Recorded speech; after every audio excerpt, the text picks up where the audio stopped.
Stephanie, aka I almost said it. Today we are going to be talking about all things wigs. I have a cosplay that I'm working super hard on that requires a very specific hair color. If I want to achieve this character in the best way I possibly could, I'm going to have to invest and look into lace front wigs. I don't really know anything about lace front wigs. It was a totally new world for me and it was actually really overwhelming. Thank goodness in the middle of all this craziness, a wig company actually reached out to me and wanted to gift me one of their beautiful lace front wigs to talk about and review.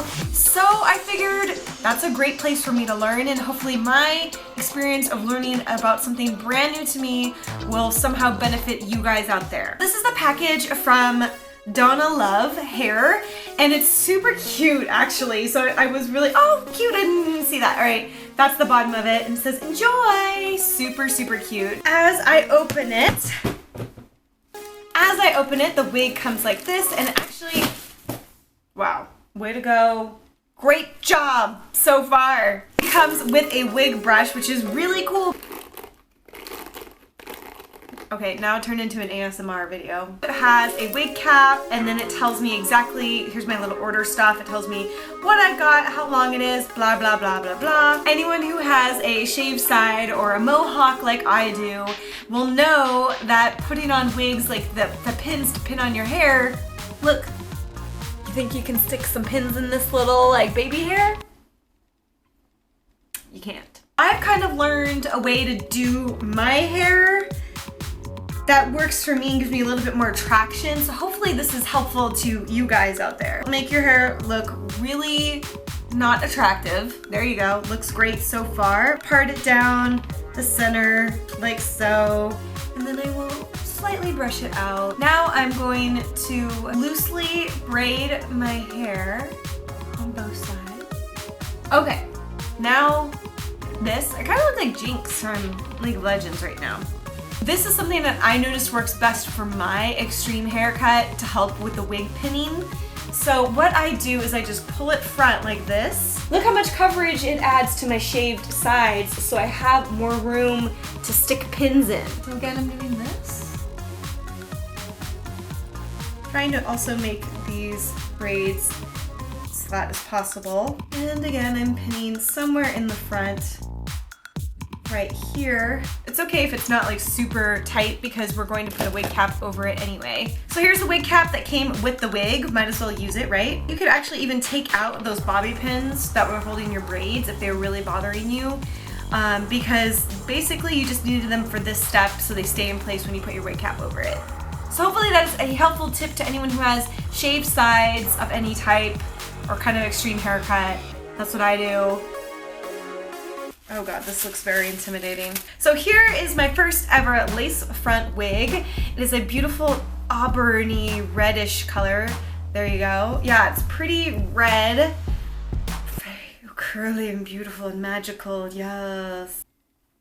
This is just, I don't know how to show off a wig. Let's look what's underneath the hood. We have a back clip right here and two side clips, nothing in the front. Now that we are all prepped for the wig, let's go ahead and get off all this lace stuff.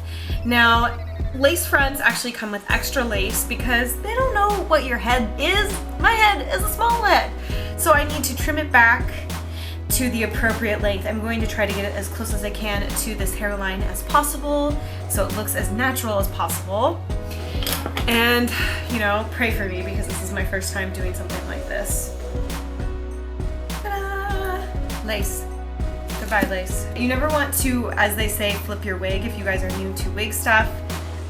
See how I am kindly and gently putting it on my head and not flipping it forward. This wig feels like silk, actually. It feels really nice on. I am very pleased with this. I want a little bit more volume on top, so I'm gonna style it. Now that I've styled my hair using a back comb, some hairspray, and I'm thinking it's starting to look more like, you know, real hair. And you know I love that drag queen, bigger the better with this, so I went a little bit more exaggerated with my poof up here. The next thing I wanna show you guys is how I blend out my baby soft hairs here and make it look more natural on the edges. I'm actually going to use my Lime Crime Venus palette, which has a bunch of eyeshadows for this next part. I'm going to take the color Creation and add it right here where all my blonde bits are. And then I'm just going to color in where my hair meets the wig hair. And go on the top too, just a little bit. If you get too much, you can always just blend it out and use foundation, of course. So now even if I move my hair, you can't see where my real hair and the wig begin. I think you guys have waited long enough for me to reveal what this wig is going to be used for which cosplay. I'm going to be using this wig for my Poison Ivy cosplay, and it's actually my first DC Universe woman that I've ever cosplayed, so I'm really excited about it. I grew up with the 90s Batman cartoon, so I grew up with Poison Ivy, and like, I always was obsessed with her. I thought she was so awesome. I really like that she's literally the only one on Harley Quinn's side trying to get Harley Quinn out of that very abusive relationship she has with the Joker. So I really appreciate her girl power. I've been working on this cosplay for a while and haven't shown anyone yet, so I wanted to kind of show you my progress. I am documenting this whole build process of creating this outfit, but I wanted to show you what I've got so far because I'd love some feedback. So on my wish list, my Amazon wish list, I had a bodysuit. And it was originally tan and I dyed it green. So thank you so much to the person who purchased this bodysuit for me because everything on my wish list is going towards a cosplay.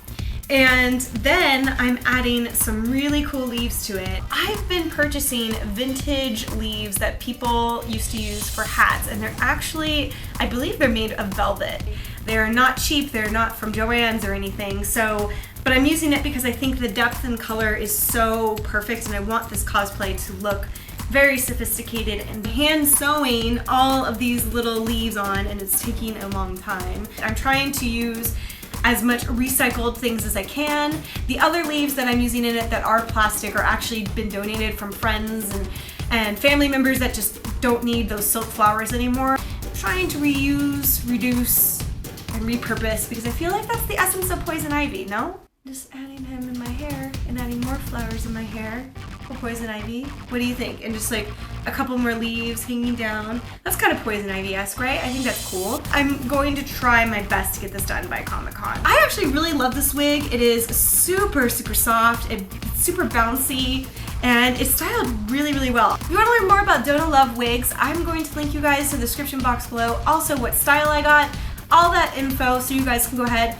check it out for yourselves. So let them know that I sent you, because why not, right? I don't know, be fun.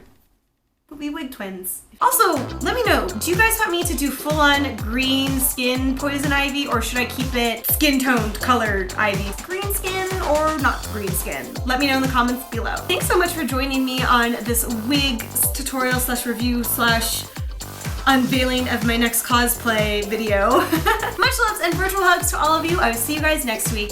Bye bye!